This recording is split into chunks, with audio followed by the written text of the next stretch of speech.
नमस्कार दोस्तों, स्वागत है आप सभी का एक बार फिर से हमारे चैनल आध्यात्मिक ज्ञान पर। दोस्तों, कन्या पूजन तो सभी अपने घरों में करते हैं जिससे माता रानी की कृपा उन पर बनी रहे। किंतु कन्या पूजन के दौरान कुछ चीजें ऐसी हैं जिन्हें यदि कन्या को खिला दिया जाए तो इससे देवी माता की असीम कृपा बरसती है। उस घर में देवी माता को आना ही पड़ता है और संपूर्ण कष्टों को मिटाना ही पड़ता है। चाहे आपने नवरात्रि के पूरे दिनों में कुछ ना किया हो, पर कन्या पूजन के दौरान तो कम से कम इन चीजों को करके विशेष चीज खिला के अपने भाग्य को संवार ही लीजिएगा।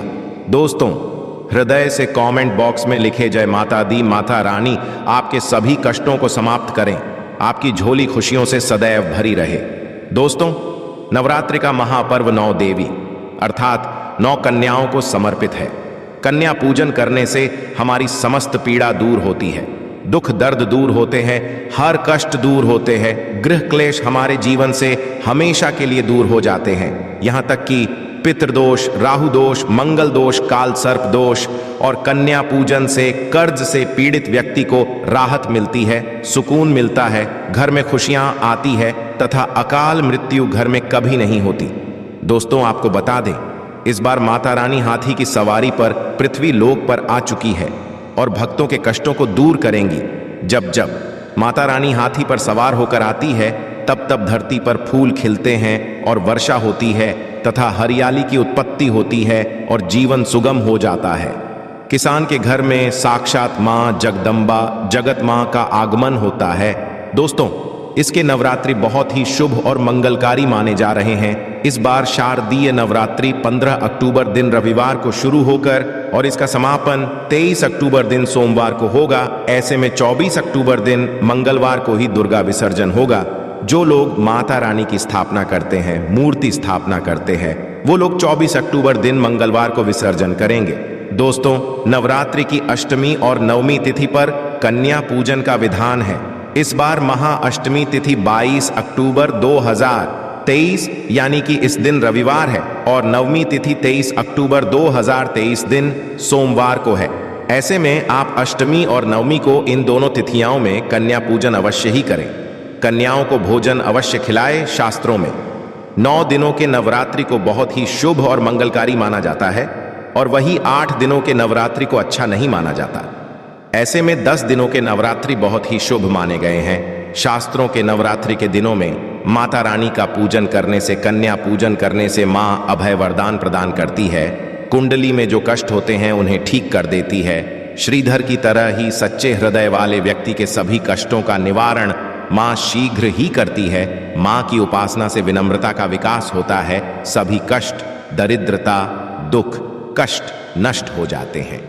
नवरात्रि में माता रानी का व्रत और पूजन किया जाता है, किंतु नवरात्रि के दौरान सबसे ज्यादा महत्व होता है कन्या पूजन का। दोष, कन्या रानी जो होती है फूल की पंखुड़ियों की तरह नाजुक होती है। कन्या पूजन सर्वप्रिय है, श्रेष्ठ है।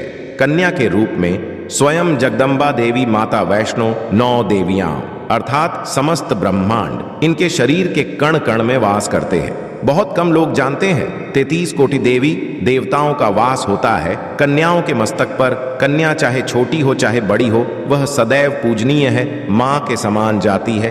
दोस्तों, माना जाता है व्रत और उपासना से माता रानी इतना प्रसन्न नहीं होती है जितना कि कन्या पूजन से होती है। नवरात्रि में छोटी छोटी कन्याओं को माता रानी का स्वरूप माना जाता है। कन्याओं को भोग लगाया जाता है, उन्हें प्रसन्न किया जाता है और बदले में आशीर्वाद मांगा जाता है। कन्याओं को प्रसन्न करने के लिए गिफ्ट आदि उपहार वगैरह दिए जाते हैं।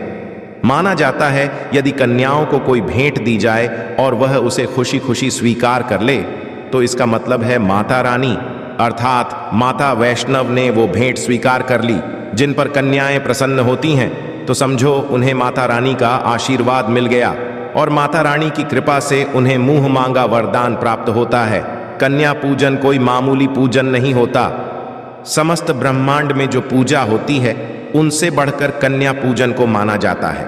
10 बार गंगा स्नान करने से और 100 बार यज्ञ करने से तथा 1000 बार यात्रा करने से जो पुण्य मिलता है वह मात्र एक कन्या पूजन करने से करोड़ों गुना भक्त को मिल जाता है, प्राप्त हो जाता है। दोस्तों इसीलिए कहा जाता है कि कन्याओं को सताना नहीं चाहिए, इससे समस्त ब्रह्मांड हिल जाता है। कन्याओं की जितनी सेवा की जाए कम ही होती है। कन्याएं कोई मामूली नहीं होती। कन्या के रूप में स्वयं उनके मस्तक पर विराजमान होकर स्वयं देवी चलकर आपके घर तक आती है। नवरात्रि में 2 साल से लेकर 10 साल तक की कन्या का पूजन होना चाहिए। अष्टमी अथवा नव कन्याओं के पैर धोकर भोजन कराना, उपहार आदि देना श्रेष्ठ माना जाता है, दुर्लभ माना जाता है। ऐसा मौका कभी हाथों से नहीं जाने देना चाहिए। इस दिन जितना ज्यादा हो सके कन्याओं को हाथ पकड़कर, पैर पकड़कर अपने घर तक लेकर आए। दोस्तों वीडियो में आगे बढ़ने से पहले आप अपनी राशि भी कमेंट बॉक्स में अवश्य डाल दीजिएगा। यदि हमारे पास कोई उपाय होगा तो वह आकर हम आपके कमेंट के रिप्लाई में बता देंगे। कोई भी राशि के यदि उपाय करता है तो माता वैष्णव बड़ी प्रसन्न होती है और ऐश्वर्य धन प्रदान करती है, माला माल बना देती है। इसीलिए राशि कमेंट में अवश्य छोड़े और हाँ, माता को कोई एक लाइक अवश्य करें। लाइक करने में कंजूसी ना करें। दोस्तों कैसे करें कन्याओं का स्वागत? कन्या जब आपके घर आए तब सभी के पैरों को दूध और पानी से उनके पैरों को धोना चाहिए। खासकर मर्दों को कन्याओं के पैर आवश्यक धोने चाहिए। इससे मैया वैष्णो प्रसन्न होती है। दोस्तों उसके पश्चात कन्याओं को किसी साफ जगह पर जमीन पर कपड़ा बिछाकर बैठाना चाहिए। उनके माथे पर अक्षत फूल और कुमकुम लगाना चाहिए। फिर उसके पश्चात भोजन ग्रहण करवाना चाहिए। किंतु हमेशा याद रखें, कन्याओं की थाली में 3 पूरियां कभी न रखें। इसे शुभ नहीं, गौर अशुभ माना जाता है। 3 पूरियां तथा 3 रोटियां मरने वाले व्यक्ति के लिए निकाली जाती हैं और जेल में कैदियों के लिए दी जाती है। ऐसे में कन्याओं को उनकी थाली में 3 पूरी कभी ना दें, किंतु 1-2 करके पूरियां दे सकते हैं। इससे 3 संख्या बढ़ जाती है और दोष भी नहीं लगता।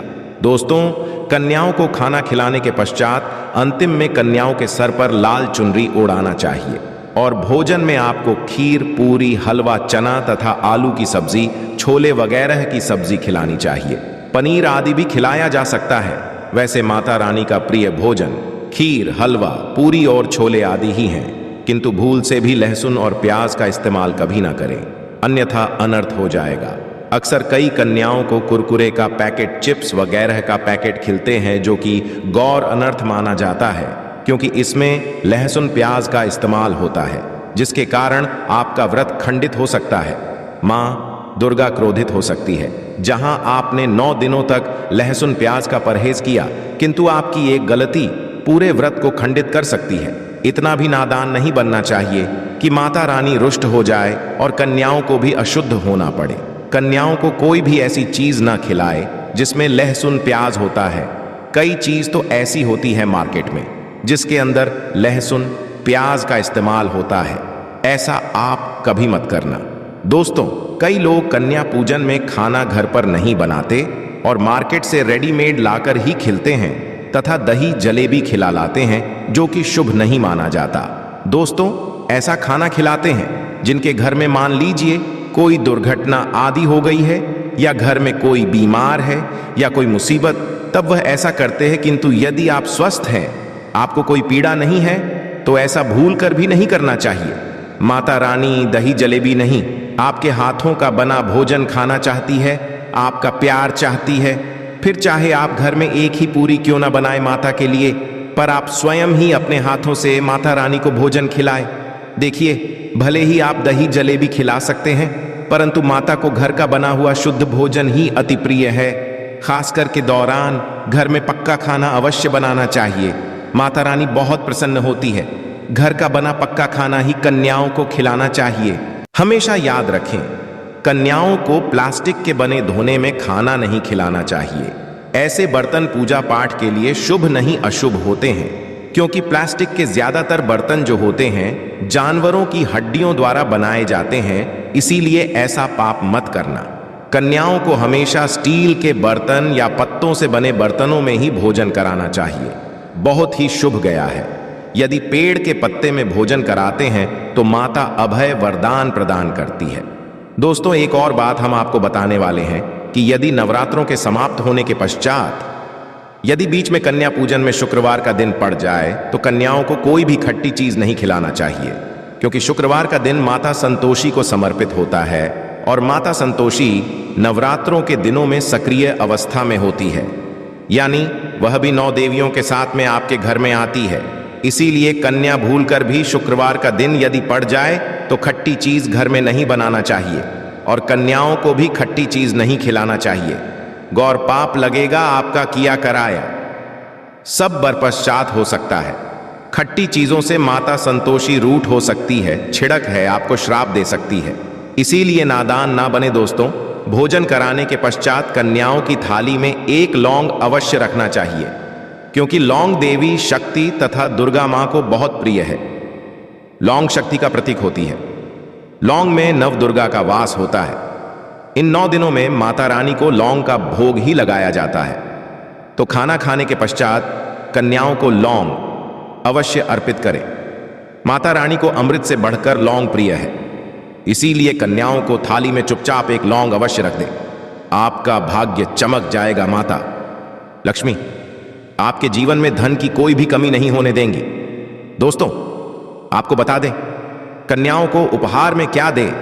कन्याओं को खुश करने के लिए उनकी थाली में दक्षिणा डालें, ताकि आपके घर में संपन्नता बनी रहे तथा धन की कोई भी कमी ना हो। कन्या जब आपके घर से खुशी खुशी धन लेकर जाती है तो वह भी आपको खुशी खुशी कई गुना आपको धन प्रदान करती है। इस समय कंजूसी मत करना, खुशी खुशी कन्याओं को धन अवश्य देना। कन्याओं को कोई सुंदर गिफ्ट दे सकते हैं। शास्त्रों में बताया जाता है कि कन्या जितना खुश होती है, माता रानी उतना ही जल्द फल की प्राप्ति प्रदान करती है। ऐसे में आप कन्याओं चॉकलेट बॉक्स दे सकते हैं तथा खूबसूरत कपड़े दे सकते हैं। याद रहे काले कपड़े ना दें और स्टील के बर्तन भी गिफ्ट के तौर पर दे सकते हैं। याद रहे कि कन्याओं को लोहे का कोई भी सामान नहीं देना चाहिए, नहीं तो राहु केतु का प्रभाव आपके जीवन में प्रवेश कर जाएगा। राहु काल तथा राहु दोष आपको लग जाएगा, आप बरपश्चात भी हो सकते हैं। दोस्तों, जब कन्या ने घर के लिए प्रस्थान करें तो उनके चरण अवश्य छू लें और अपने मन में अपनी प्रार्थना को पूरा करें। सच्चे दिल से हुई मुराद माता रानी अवश्य ही पूरी करती है। सच्चे दिल का मतलब होता है मन में कोई भी लालच ना हो, और यदि वह लालच माता को पाने के लिए बन जाए तो उसे बोलते हैं सच्ची श्रद्धा और सच्ची भक्ति। ऐसी भक्ति के आगे स्वयं 33 कोटि देवी देवता आपको नमस्कार करते हैं। दोस्तों, नवरात्रों के दिनों में यदि मिल जाए आपको यह संकेत तो समझो मां दुर्गा आपके घर में आ चुकी है। ये संकेत बताते हैं मां का आशीर्वाद आपको प्राप्त होने वाला है। तो आइए शुरू करते हैं दोस्तों। पहला संकेत, जब आप कलश स्थापना करते हैं तो जौ से निकली। कहा जाता है कि नवरात्रों में जौ यदि सूख जाते हैं या बढ़ते नहीं हैं तो आपको समझ लेना चाहिए कि यह साल आपका खराब होने वाला है तथा घर में कोई बीमारी आने वाली है, या दिन दुगनी रात चौगुनी आपकी कम होने वाली है या घटने वाली है। दोस्तों, यह धन हानि का संकेत माना गया है, क्योंकि आपने कोई ना कोई गलती ऐसी कर दी होगी जिसके कारण माता रानी नाराज हो गई है। इसीलिए माता से क्षमा अवश्य मांग ले। मां अपने भक्तों को अवश्य माफ करती है। एक मां ही होती है जो अपने बेटे को, अपने लाल को हर गलती पर माफ करती है, किंतु ऐसा बेटा किस काम का जो मां से माफी ना मांगे। इसीलिए माता रानी से अपनी गलती की माफी अवश्य मांग ले। मैया वैष्णो अपने भक्तों को कभी निराश ही नहीं करती, बल्कि उन्हें धन धान्य से और खुशियों से परिपूर्ण बना देती है। और दोस्तों, यदि जौ हरे भरे हो जाते हैं तो ये शुभ संकेत होता है। इससे आने वाले समय आपको बहुत ज्यादा ही धन लाभ होगा। माना जाता है कि 1 रुपए का सिक्का या चांदी का कोई भी सिक्का जौ के बीचों बीच में यदि मिट्टी में दबा दिया जाए तो घर में सुख समृद्धि आती है। माता लक्ष्मी दौड़ी दौड़ी चली आती है। जौ के अंदर हमेशा 1 रुपए का सिक्का अवश्य डालना चाहिए। जौ को खाली नहीं रखना चाहिए, उसमें धन वगैरह अवश्य डालना चाहिए। इससे माता का आशीर्वाद सदैव परिवार पर बना रहता है और जीवन में कोई भी संकट नहीं आता। खाली मतलब धन भी खाली, खुशियां भी खाली ही मिलेंगी।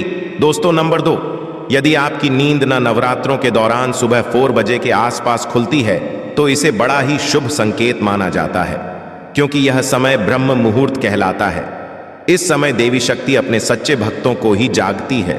इस समय उठाना मतलब माता की कृपा प्राप्त करने के बराबर माना गया है। ये संकेत बताते हैं कि माता की सच्ची भक्ति का प्रभाव आपके ऊपर हो चुका है और माता रानी जल्दी ही कोई खुशखबरी देने वाली है। मां आपकी सच्ची भक्ति से बहुत खुश है। दोस्तों नंबर 3, यदि नवरात्रि में आपका मन प्रसन्न होने लगे, पूजा पाठ में आपका मन लगने लगे, पूजा करते समय मन का शांत होना, यह दर्शाता है कि आपको बहुत जल्द मां की कृपा प्राप्त होने वाली है। माता रानी आपकी भक्ति से बहुत खुश है, आपकी भक्ति माता रानी को आनंद दे रही है। ऐसे व्यक्ति को समझ जाना चाहिए कि उसके जीवन में अब अच्छा समय आने वाला है। दोस्तों नंबर 4, नवरात्रों के दौरान यदि मां के गले से फूल गिर जाए तथा जौ के हरे भरे पत्ते यदि बिन हवा के हिल जाए तो इसे अति उत्तम माना गया है। ये संकेत बताता है कि माता रानी का आगमन आपके घर में अस्थायी रूप से हो चुका है। आपको माता लक्ष्मी की कृपा प्राप्त होने वाली है। ये संकेत कुछ विशेष लोगों को ही दिखाई देते हैं। माना जाता है कि पूजा करते समय यदि धुआं अधिक बढ़ जाए तो इससे ये पता चलता है कि आपके घर से गरीबी हमेशा हमेशा के लिए जाने वाली है। भूत प्रेत अब आपके घर से हमेशा के लिए जाने वाले हैं। पूजा करते समय धुएं का अधिक होना बहुत ही शुभ और मंगलकारी माना गया है। ये संकेत भविष्य में अच्छे परिणाम को दर्शाते हैं। दोस्तों नंबर 5, द्वार पर गाय का आना। वेदों में बताया जाता है कि नवरात्रि के दौरान गाय माता का घर में आना बड़ा ही शुभ संकेत माना गया है। नवरात्रि में द्वार पर गाय का आना अत्यंत शुभ है। यदि आपके भी द्वार पर गाय आती है तो गाय के माथे पर कुमकुम लगाना ना भूले तथा गाय को रोटी अवश्य खिलाएं। इससे मां अत्यंत प्रसन्न होंगी और आपकी झोली खुशियों से भर देंगी। द्वार पर गाय का बार बार आना भी जीवन में आने वाले अच्छे संकेतों की ओर इशारा करता है। दोस्तों नंबर 6, सपने में शेर का दिखाई देना। यदि आपके सपनों में मां दुर्गा दिखाई देती है, अर्थात कोई भी देवी यदि आपके सपनों में दिखाई देती है तो बड़ा ही शुभ माना गया है। नवरात्रों के पावन अवसर पर माता के दर्शन किसी खास भक्तों को ही होते हैं। ये सपने कभी को शेयर मत करना।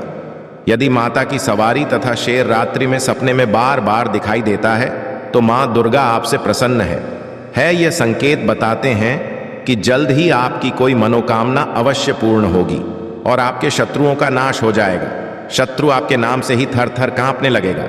मां दुर्गा का वाहन शेर है, इसीलिए नवरात्रि में शेर का दिखाई देना अत्यंत शुभ संकेत होता है। दोस्तों नंबर 7, यदि कोई छोटी कन्या आपको सुबह सुबह लाल वस्त्र धारण किए हुए दिखाई देती है तो आपने साक्षात मां दुर्गा के दर्शन किए हैं। यदि नवरात्रों में सबसे पहले आपके घर में कन्याओं का आगमन हो जाए तो समझो आपको दुनिया की कोई भी शक्ति, ब्रह्मांड की कोई भी शक्ति आपको करोड़पति होने से नहीं रोक सकती। आपके जीवन में आपके घर में माता लक्ष्मी का आगमन होने वाला है। आप दिन दुगनी रात चौगुनी तरक्की करेंगे। अब आप खुशियां मनाइए और मिठाइयां बांटें। ऐसे में कन्याओं को भरपूर तरीके से खुश रखें और उनका आगमन दूध से चरण धुलाकर करें, कोई भी ना करें। दोस्तों माता रानी आपको यह संकेत दे रही है कि अब आपका बुरा समय समाप्त हो चुका है। अब जीवन में सुख समृद्धि के द्वार खुल जाएंगे। दोस्तों नंबर 8, घर पर उल्लू का आना। यदि मां लक्ष्मी का वाहन उल्लू नवरात्रि में आपके घर पर आकर बैठ जाए तो यह भी शुभ संकेत है। इसका अर्थ है कि मां लक्ष्मी का आपके घर में प्रवेश हो चुका है और आपकी आर्थिक स्थिति और मजबूत होगी। किंतु याद रहे, उल्लू नवरात्रि और दीपावली पर आना ही शुभ माना जाता है। दोस्तों 9, यदि ब्रह्म मुहूर्त के समय यानी सुबह के 4 बजे के आसपास घंटियों की आवाज सुनाई दे जाए या शंख की आवाज सुनाई दे जाए तथा कोई भजन सुनाई दे जाए तो बड़ा ही शुभ संकेत माना गया है। इससे यह पता चलता है कि माता रानी आपकी भक्ति से बहुत प्रसन्न है और आपके जीवन में सभी नकारात्मकता का नाश होने वाला है तथा माता लक्ष्मी की कृपा आपको प्राप्त होने वाली है। दोस्तों नवरात्रों के दौरान घर में काली चींटियों का दिखाना, लंबी लंबी लाइन बनाकर मुंह में खाना ले जाते हुए चींटियों को देखना अच्छ संकेत माना गया है। और यदि मंदिर में पूजा कर समय कोई छिपकली आदि दिखाई दे जाए या मंदिर के स्थान की ओर छिपकली चली जाए तो बड़ा ही शुभ संकेत माना गया है। इससे यह पता चलता है कि आपको माता लक्ष्मी की कृपा प्राप्त होने वाली है, माँ का आशीर्वाद आपको मिलने वाला है। नवरात्रों के दौरान मंदिर में छिपकली का दिखना बहुत ही शुभ संकेत माना गया है। आपकी भक्ति का फल आपको शीघ्र ही मिलने वाला है, क्योंकि छिपकली को माता लक्ष्मी का प्रतीक माना गया है। किसी शुभ दिन पर छिपकली का दिखना मंगलकारी माना गया है और नवरात्रि में छिपकली का मंदिर में दिखना साक्षात देवी लक्ष्मी का स्वरूप माना गया है। आशा है कि आज की इस प्रस्तुति में बताई गई जानकारी आपको अच्छे से समझ आ गई होगी। वीडियो अच्छा लगा हो तो एक लाइक अवश्य कर दें। धन्यवाद वीडियो के अंत तक बने रहने के लिए।